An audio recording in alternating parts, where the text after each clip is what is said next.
A monk wakes before sunrise on a small island off the English coast. He has lived here for 20 years. He will be dead before noon. He does not know this yet. None of them do. It is the 8th of June, 793 AD. The monastery on Lindisfarne holds gold crosses, silver chalices, and manuscripts decorated with jewels. Monks have lived here in peace since the year 635. They keep no weapons. They have no walls. The nearest army is days away on the mainland. In 150 years, not a single act of violence has touched this place. That changes in the next hour. 3 ships appear on the horizon. They move fast, driven by dozens of oars striking the water in unison. Their sails are dark. At the front of each hull, a carved wooden serpent stares forward with hollow eyes. The men on board carry axes, swords, and round-painted shields. They have crossed the North Sea for something very specific. They know exactly what is inside this monastery, and they know no one is protecting it. The ships reach the shallows just after dawn. Armed men pour onto the sand and move toward the buildings without hesitation. The monastery doors are broken open from the outside. A monk clutching a wooden cross is cut down in the entrance. Gold is ripped from the altars. Silver is stuffed into leather sacks. Manuscripts that took decades to complete are thrown to the floor. The only thing worth taking is the metal on their covers. By midday, the island is silent again. Smoke lifts from the ruins. The tide washes blood from the sand. The ships are already gone, vanished east into open sea. No one in England knows where these men came from. No one knows why they chose this place. And no one has any idea that this is only the beginning. The men who destroyed Lindisfarne did not come from a powerful empire.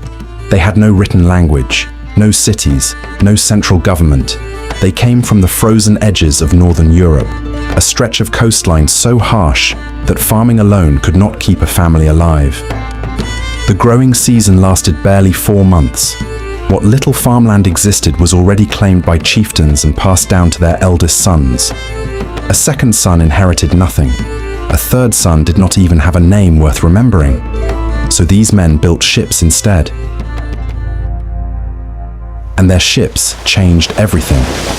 A single longship could carry 70 warriors across open ocean, navigate a river shallow enough to wade through, and still be light enough for 8 men to lift it over land and drop it into the next waterway. Nothing else on Earth could do this. No army could predict where they would appear, because they could appear anywhere. For decades, they had raided each other, Norwegian crews striking Danish villages, Danish crews pushing into Swedish territory.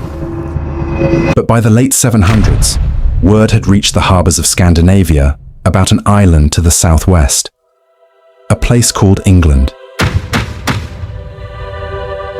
It was rich.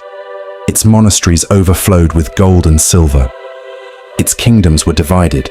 4, sometimes 5 rival kings, too busy fighting each other to guard their own coastline. And it was close. Close enough to reach in a few days with a good wind. The raid on Lindisfarne was not an accident. It was a test, and England had just failed it. The year after Lindisfarne, they hit the monastery at Jarrow. The year after that, the coast of Scotland, then Ireland, then the trading towns along the English Channel. Each summer, the pattern repeated. Ships arrived in spring when the seas calmed. Crews raided through the warm months, targeting monasteries, ports, and river settlements.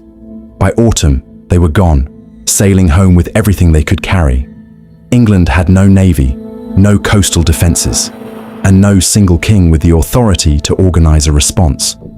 The country was split into rival kingdoms, Northumbria, Mercia, East Anglia, and Wessex, and each one assumed the problem belonged to someone else. So the raids grew bolder. By the 830s, Viking fleets were no longer arriving in 3s and 4s. They came in dozens. They stopped targeting only monasteries and began attacking entire towns. They sailed up rivers that no one believed could be navigated, appearing deep inland with no warning. In 842, they struck London itself, burning much of the city and withdrawing before any army could respond. Then, something shifted. In the 800s and 50s, for the first time, Viking crews began spending the winter on English soil. They no longer came just to raid. They were building camps, establishing supply routes, testing which kingdoms would fight and which would crumble. The English did not understand what they were watching. They thought these were raids getting worse. They were not raids, they were rehearsals. In the autumn of 865 AD, a fleet larger than anything England had ever seen landed on the eastern coast. The men on board were not here to steal treasure and leave. They were here to conquer. In the autumn of 865 AD, a fleet of several hundred longships landed on the coast of East Anglia. The army that stepped off those ships was unlike anything England had faced before. These were not summer raiders. This was a coordinated invasion force. Thousands of warriors, drawn from across Scandinavia, united under a single purpose. They brought horses, weapons, supplies, and the intention to stay for as long as it took. They did not attack East Anglia immediately. Instead, they made a deal. The local king gave them horses, food, and shelter in exchange for peace. It was not peace, it was preparation. The following spring, the army rode north, straight for Northumbria. They chose their moment perfectly. The kingdom was in the middle of a civil war, two rival kings fighting each other for the throne. The Vikings arrived while both armies were distracted and captured the city of York without a proper battle. Northumbria, the most powerful kingdom in northern England, fell in less than a year. Next came East Anglia.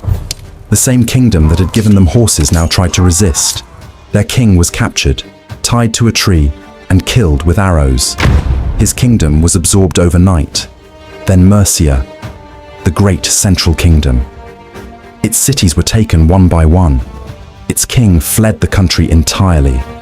What had taken generations to build was dismantled in a single campaign season.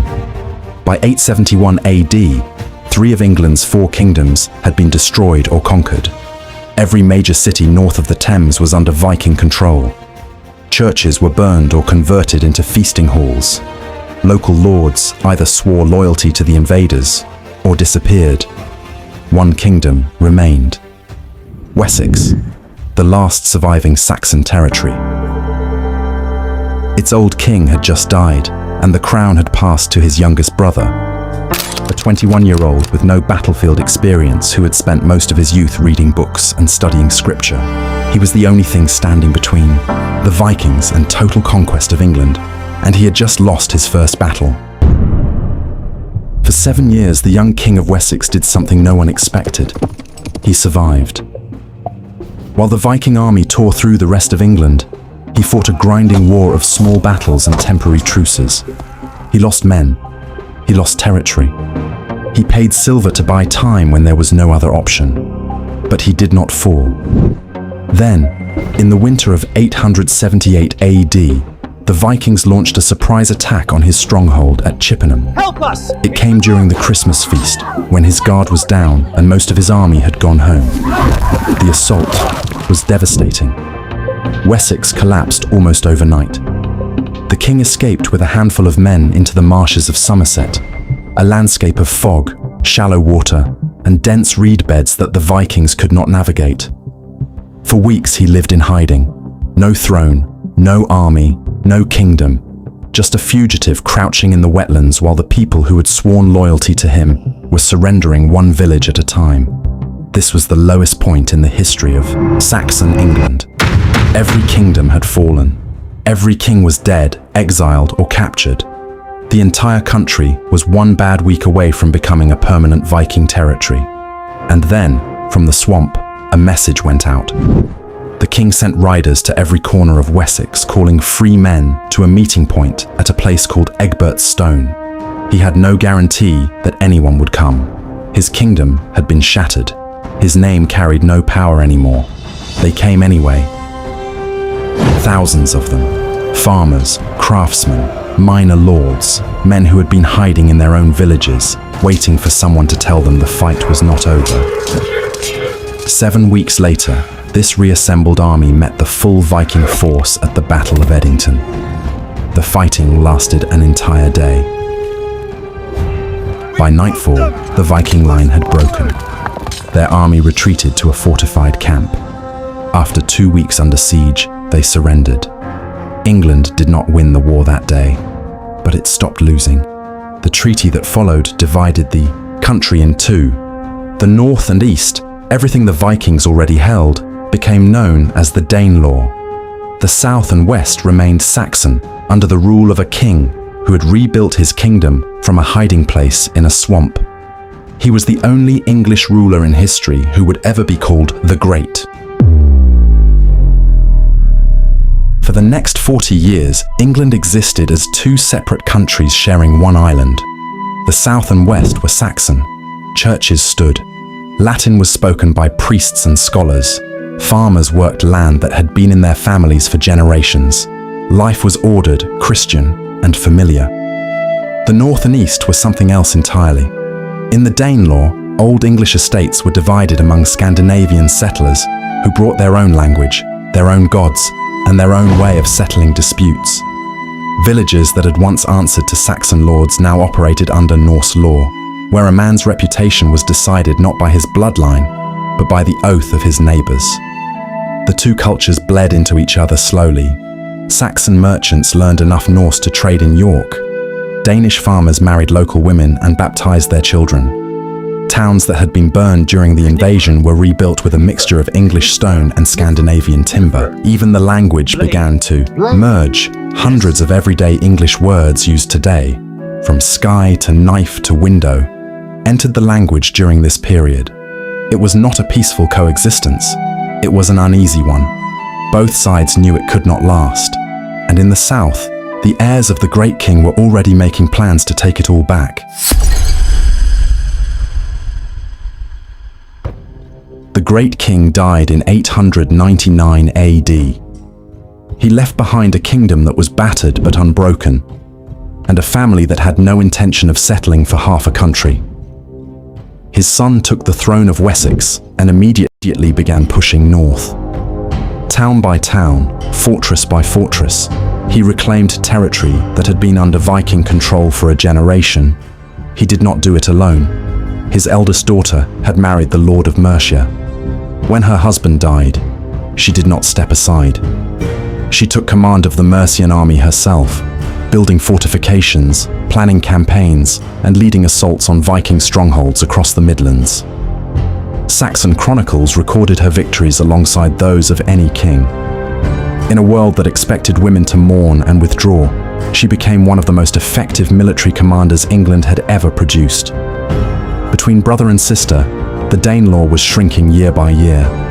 Viking lords who had ruled English towns for decades were being pushed back toward the sea. Some fought, some negotiated, some simply abandoned their holdings and sailed north. By 927 AD, the next generation had finished the job.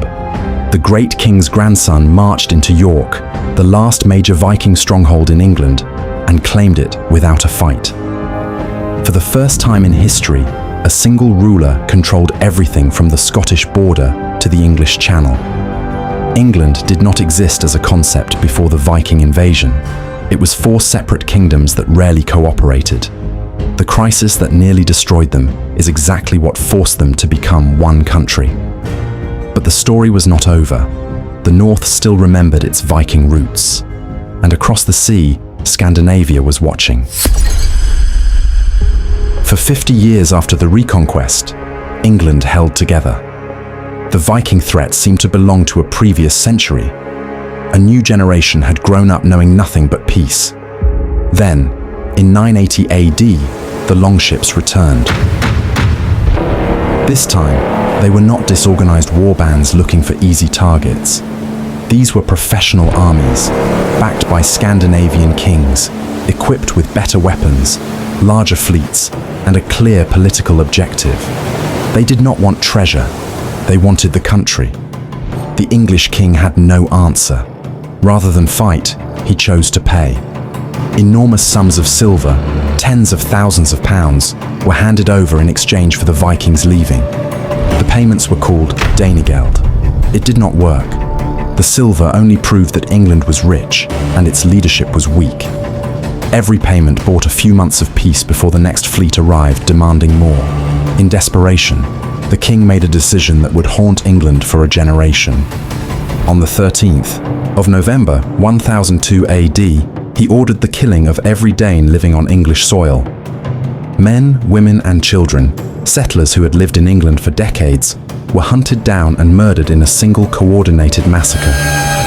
Among the dead was the sister of the most powerful king in Scandinavia. The response was total war. A Scandinavian invasion force tore through England with a brutality that made the First Viking Age look restrained. By 1013 AD, the English king had fled the country entirely. England had fallen, for the second time, to a Viking army. And then something no one predicted happened. The conqueror's son, who inherited the English throne at the age of 18, did not rule like an invader. He married an English noblewoman. He adopted English customs. He rebuilt the churches his father had burned. He governed so effectively that within a decade, the English no longer saw him as a foreign king. They saw him as one of the greatest rulers they had ever had. In September of 1066 AD, the last great Viking fleet crossed the North Sea and landed in northern England. It carried over 300 ships and nearly 10,000 warriors, led by a Scandinavian king who believed the English throne belonged to him. The English king gathered his army and marched north at a speed that should not have been possible. In 5 days, he covered almost 200 miles on foot, arriving before the invaders even knew he had left the south.